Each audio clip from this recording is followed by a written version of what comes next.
હવે સોરઠ અને વિસાવદરની વાત કરીએ તો આ વિસ્તારની તમને કઈ વિશેષતાઓ લાગે છે કે આ વિસ્તારમાં આ બહુ જ સરસ છે? અમારા વિસ્તારમાં બધા પ્રકારની, દાખલા તરીકે પરબધામમાં અમારે અષાઢી બીજે બહુ મોટો મેળો થાય છે.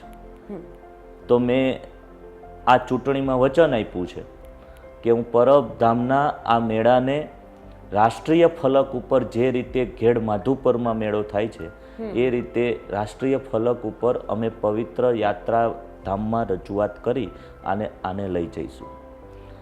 રામનો દીધો રોટલો ખાધા કરતા ખવડાવ્યો મીઠો, એવું અમારું સત્તાધાર ધામ છે. એક બાજુ અમારા અહીંયા ગિરનારમાં સાધુ સંતોની ભૂમિ છે, એક બાજુ અમારે ચાપરડા મુક્તાનંદ બાપુ છે, એ વૃદ્ધાશ્રમ છે, ગાયો છે, બધા ગરીબ માણસોના આંખમાંથી આંસુ લૂછવાનું કામ કરે છે. એટલે અમારી આ ધરતી તો અમારી આ વિધાનસભા છે ને એની વચ્ચે ગિરનાર છે અને તમે ફરતી બાજુ અમારા ગામડાઓ છે.